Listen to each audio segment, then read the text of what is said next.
Chapter 7. "Oh God," Margaret whispered, as the three stood at the water's edge, staring in shock and disbelief. "It's Stephanie. It's Stephanie Markham." She knew it even before she saw the long, tangled mass of dark hair splayed out like seaweed around the head that bobbed, face up now, among the thunderous waves. "That's her yellow jacket." The trio stood, paralyzed with horror, on the rocky ledge, assaulted by a constant spray of salt water and the tugging of the angry wind. Their eyes were riveted to the spot in the churning, silvery waves where Stephanie Markham's left ankle was firmly imprisoned in a narrow crevasse between two huge rocks. After what seemed like hours, Scott said to no one in particular, if her foot wasn't stuck between those boulders, she'd be out to sea by now. Mitch and Margaret made no reply, although the force of the water had washed away whatever blood there had been, sparing them at least that. There didn't seem to be a single facial bone left intact. The smooth olive features so admired at Toomey High had puddled into a boneless mass of sodden flesh.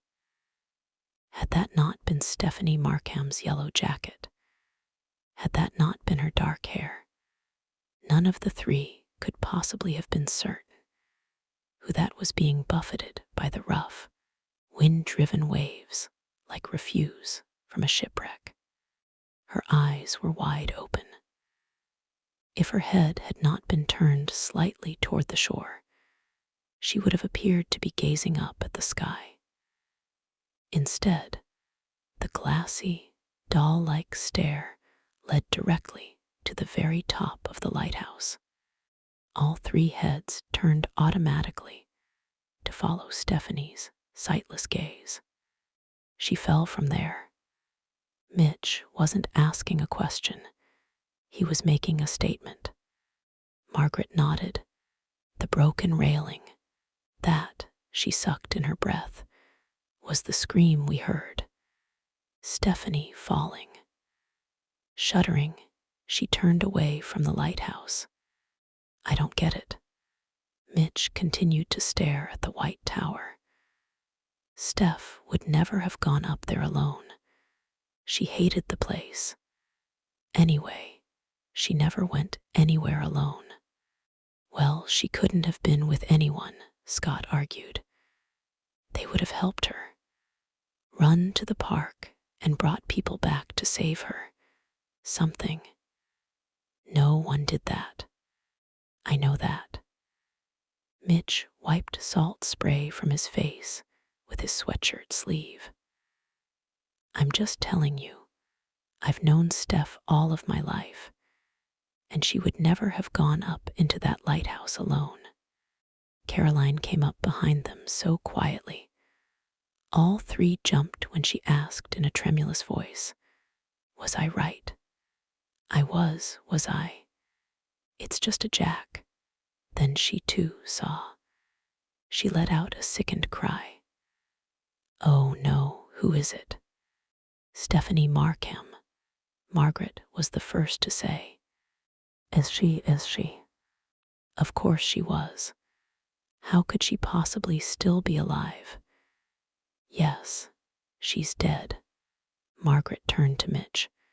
"We have to do something. We have to get her out of there." "No." Mitch wiped salt spray from his face with the back of his hand. "I don't think we should touch her. We have to leave her just as she is until the police arrive." "The police?" Caroline squeaked. "You mean an ambulance?" "I mean the police," Mitch insisted. "She's dead, Caroline, and it looks as if she fell from the deck. But I'm telling you, as a close friend of hers, that she would never have gone up there alone. So, it's time to call the police." Eddie says if you ever find a body and you don't know exactly what happened, don't touch it. Caroline turned her back to the water and began crying quietly. We shouldn't leave her there. It's not right. Mitch nodded grimly. I don't like leaving her there any more than you do, but she's already dead, Caroline. You and Scott go and make the call. Margaret and I will stay here. Where's your friend, Lacey? Caroline waved backwards. Up there, she wouldn't come. When Caroline and Scott had hurried away, Margaret said quietly, I'm sorry, Mitch, but I can't stay and watch what's happening to her out there. She keeps slamming up against those rocks. It's making me sick. It's horrible, Margaret's voice broke. But I don't want to leave her either. What if we left and her foot slid loose? She'd float out to sea. She shuddered again, this time at the thought of Stephanie lost forever to a deep, dark, watery grave. You go sit up at the lighthouse, Mitch offered. I'll stay here. Go on. When Caroline and Scott come back, they'll bring everyone from the picnic with them. Then it'll be your job to keep Michael from going off the deep end. If he hasn't already been told what's happened, break it to him gently, okay? He and Stephanie had their problems, but they've been dating since 9th grade. Margaret sat on the stone steps at the bottom of the lighthouse with Lacey, both of them trembling with cold and shock, trying to take in the horrible thing that had happened. Margaret was praying that Caroline and Scott would tell Michael. Please, please, she prayed, let someone else tell Michael so I don't have to. Please. I couldn't tell him, Caroline whispered hastily to Margaret as she and Scott, breathless and red-faced, arrived back at the lighthouse, followed by a throng of picnickers curious about what was happening. I don't even know Michael Dance, Margaret. Let Mitch tell him. They're friends. But there was no way that Margaret could lead Michael down to Mitch at the water's edge and let Stephanie's boyfriend see what they had seen. Instead, she pulled him over to the side, away from the others, and broke the news as gently as she could. Then, when the awful news finally sank in and he tried to break away from her, she clutched at his left elbow and shouted to David, Kiki's boyfriend, and Bates' boyfriend, Lucas, to help her keep Michael away from the water. When they had quieted him down, Margaret said gently, You mustn't go down there, Michael. You can't help Stephanie now. I'm sorry. I am really sorry. She must have fallen from the lighthouse deck. There's a piece of the railing missing. Michael snapped out of his shock enough to shout, No, she wouldn't have gone up there. She hated that lighthouse, and she would never have gone up there alone. Why would she? Exactly what Mitch had said.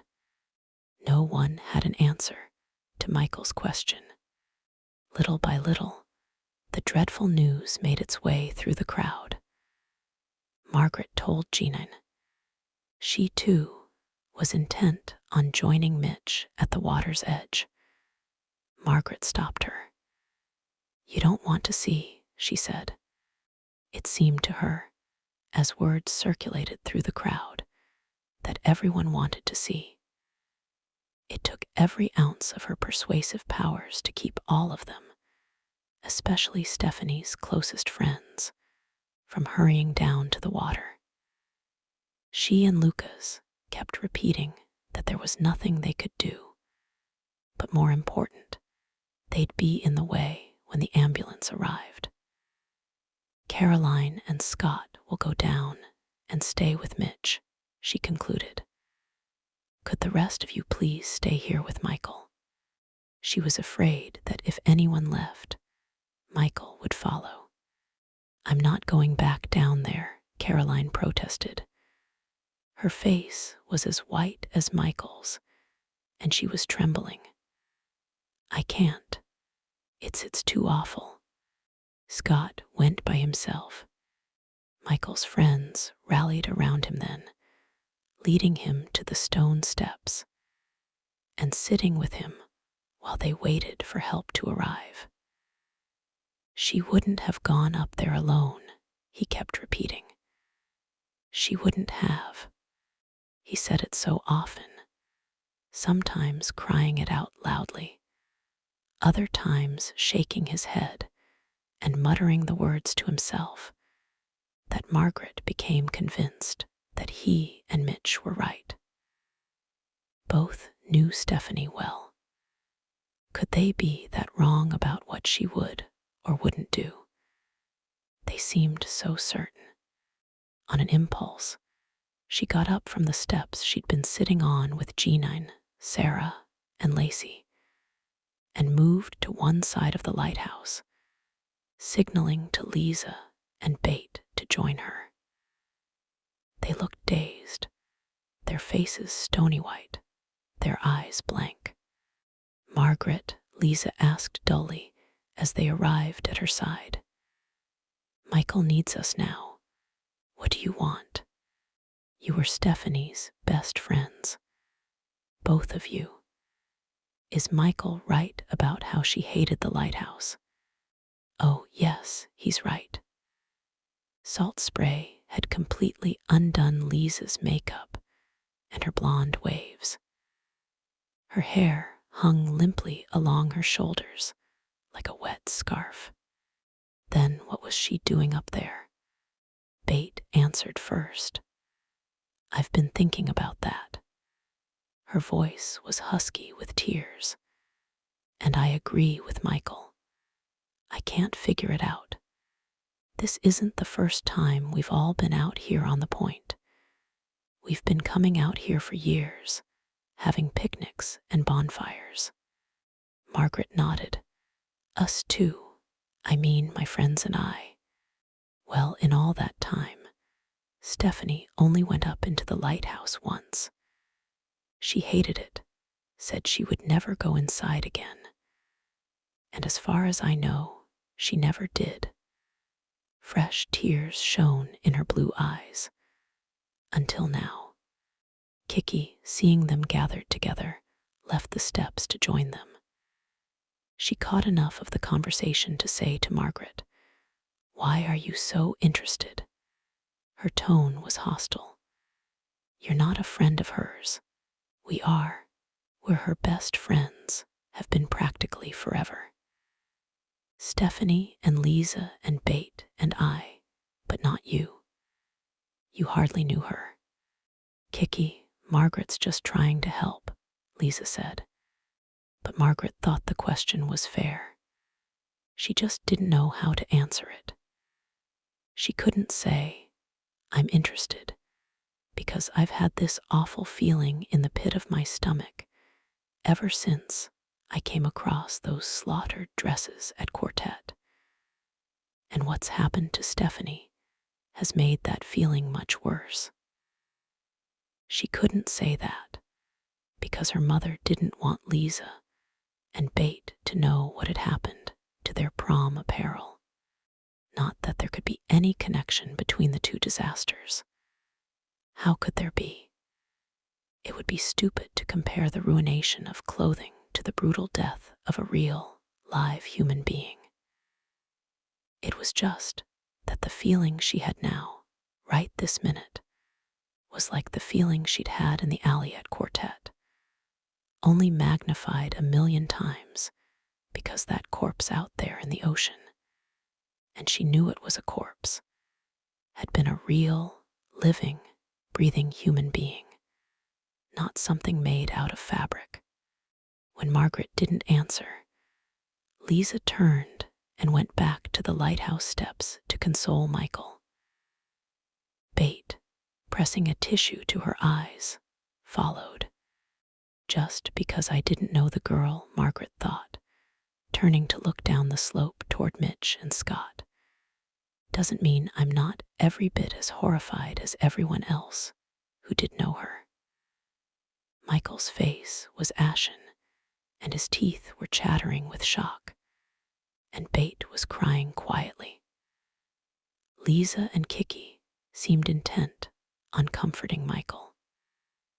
David and Lucas, their faces somber, waited silently for help to arrive, keeping their eyes on Michael.